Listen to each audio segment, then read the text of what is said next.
de la vie des autres, etc. Je pense qu'il y a déjà un travail assez profond qui s'est fait par la création d'un nouveau cours. Il y a plusieurs organismes dont les personnes sont aussi présentes, il y en a plusieurs autres qui font un travail de terrain, mais je crois fondamentalement que l'État, quel que soit le parti politique, les États ont un devoir, j'oserais dire, pédagogique qu'ils ne remplissent pas. Alors, plutôt que d'agiter des épouvantails de la peur, il faut plutôt essayer de calmer les peurs d'une population en remettant les faits en perspective.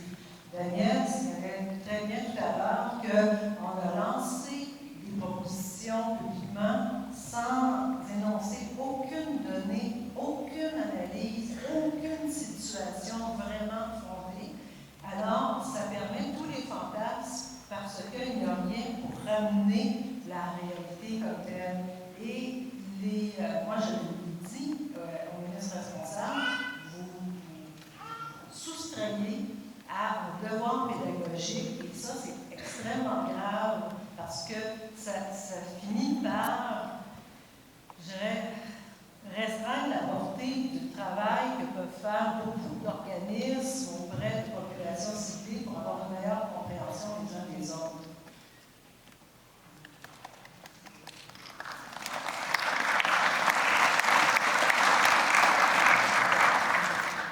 I won't add too much to what Micheline has said. I want to say something about the gentleman over there who mentioned the Grand Alliance that might come. In a way, that is one of my chief concerns. One of the things about being in an advisory board, I'm sure Micheline will agree with me, is that you can give advice, but then you're not necessarily listened to. Now, the Bouchard-Taylor Commission has very awkwardly, if you read it, there's a suggestion that the way in which that officers of the state who embody the coercive power of the state, so police officers, the President of the National Assembly, make your list, that those people could have imposed upon them the requirement that they not wear any religious symbols. Now, former Premier Parizeau, former Premier Bouchard, Henri, all said that this is where the Parti Québécois should fall back to as a compromise position that everybody would agree to. I'm actually very worried about that because I think that it is a limitation of people's individual rights, which again has no basis in empirical fact. We live in a constitutional order that says that sometimes you do have to circumscribe individual rights, but you do so when you can make the demonstration that it is required in order to achieve an urgent, important public end. And we have done it with religious rights. There are cases in which we have limited religious freedoms when that demonstration has been made. But I don't think that we have anything other than intuitions here floating around about whether even that compromise is required. So I do worry about that because people like us will then say, well, can we still like the demonstration that this is required? Thank you very much for having compromised with one another and joined hands. But even this seems to us to be a compromise without an empirical demonstration that we will then appear to be the uncompromising ones, the unreasonable ones. And I think that it's part of the constitutive fiber of a liberal democratic society that we don't compromise with that requirement. We always put our governments at the challenge of justifying their limitations of individual rights in the most exacting, at the highest possible level of justification. So I'm very worried about that because it is a very plausible scenario going forward. I want to say one thing about the contact hypothesis. So the contact hypothesis, which we Montrealers like to sometimes, is that as people get to know one another, everything just is fine. And the numbers actually are a little bit more complicated than that. Support for the Charter in Montreal is not as low as you would think were the contact hypothesis to be as true as we would hope that it would be. The numbers are still fairly high. The numbers that are interesting, and this goes back to the cours SAL, the Ethics and Religious Culture course we've been talking about. The clivage, which does seem to be an interesting one, is age. Younger people are not really interested in this charter at all. Where there is higher level of support is amongst, maybe not all the people in this room, but the older age cohorts, which suggests to me that the education factor is very important. And it's not at all surprising that some of the people who are putting forward the charter are also people who are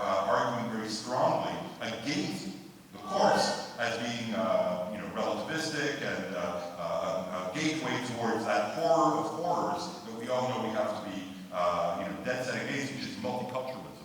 The horror of multiculturalism, which has caused all the great evils of the 21st century.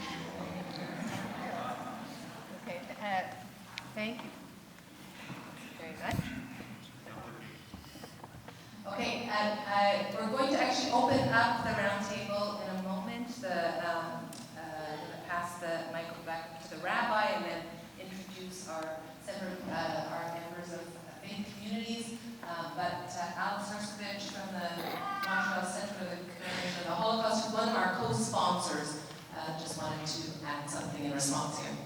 In response to the question that was asked just earlier about survivors and how they're perceiving this, I think it's important to clarify that obviously this is not the Holocaust, and we are not seeing this as a persecution, and people have not perceived it as a persecution which could have preceded the Holocaust. Nonetheless, I think there is a real anxiety and concern because people who have been identified as Jews in Europe and in North Africa, and were then persecuted and in fact killed, have a substantiated fear about being seen as the other.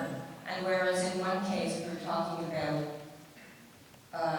in fact, posting symbols on people in which they were clearly the other, here we're talking about one's identity as a Jew and being that identification leading to new stereotypes about the differences that Jews have. And certainly that is a cause for concern. Holocaust survivors feel, and again I'm making generalizations, but many Holocaust survivors felt very welcomed here in Montreal. They rebuilt their lives.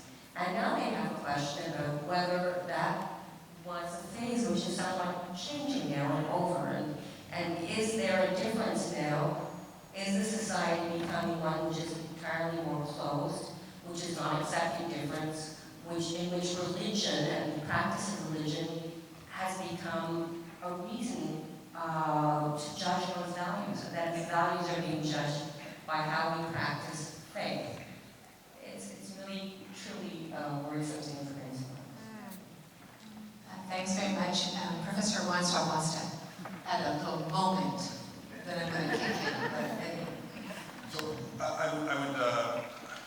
want to say one thing, which is that I think we have to be very clear about the fact that this particular episode in our history is one in which our kippas, perhaps even our turbans, are collateral damage to what is really an issue. I think Mr. Panizo said it very clearly, very honestly. We would not be having this discussion. We would be watching our kids playing hockey on Sunday afternoon, were it not for the Islamophobia, which is at the basis of this. I see my students, a lot of my students, my female students in McGill, who wear veils, walking on women wearing veils on the streets, and I feel for them at this point because they are the ones who are being targeted. And I think that as Jews, I'm no biblical scholar, but if there's one lesson that we should take from our history and from our ethical tradition, it is that we have to stand with the people who are under the gaze of injustice. And in this case, I don't think that we are at the center of that. I think that the elephant in the room is Islamophobia, the elephant in the room is the veil, and as Jews, I think that we have to stand very resolutely with our Muslim brothers and sisters in saying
Reverend Roller of the Unitarian Church will be giving our closing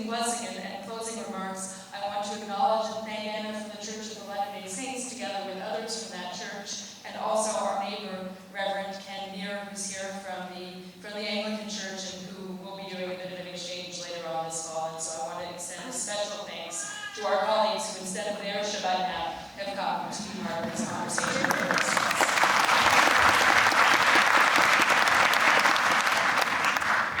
Thanks. So now we'll just have a transition and include some more voices in the discussion.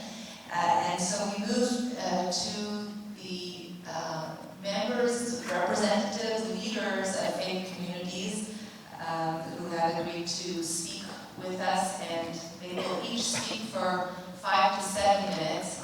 They get a little less than the academics. So we're going to start with Leila Bindir. I'm going to introduce all four very briefly first. So Ms. Bindir is a feminist and human rights activist, founding member of the Collectif des Féministes Musulmanes du Québec, who has worked on women's rights-related issues both within the Muslim communities and the Quebec women's movement. Before becoming a CEGEP teacher, she worked in the field of international development. From Montreal, she currently teaches humanities and women's studies at Vanier College. And then we'll move on to Mr. Mukbir Singh, a member of the executive board of the Sikh Community Center of Montreal and vice president of the World Sikh Organization of Canada, an organization that works to promote and advocate for the protection of human rights for all individuals, irrespective of race, religion, gender, ethnicity, and social and economic status. And in his role as Vice President, Mr. Singh has pushed for human rights in Canada and across the world. We'll then move on, we're going back and forth like this, over to Father John Walsh, a retired priest from the parish of St. John Brébeuf, born and educated in Montreal with a licenciate of theology from the Université de Montréal and a licentiate in English, in sacred scripture in Rome, a diploma at Hebrew University, and someone who has worked in interfaith relations for over 40 years. And finally, on my far left, Dr. Victor Goldblum, a former member of the National Assembly and minister in the Quebec legislature. Dr. Goldblum is a pediatrician, continues to be involved in the field of healthcare, and for over half a century has been active in Christian-Jewish relations. Recently, he was named by Pope Benedict XVI to the Order of Saint Sylvester. He holds honorary degrees from 5 Canadian universities and the René Cassin Medal of the Alliance Israélite Universelle. So we'll start with Ms. Leila Bindir. So they have given us very much time. I'm going to have to speak quickly, I'm sorry.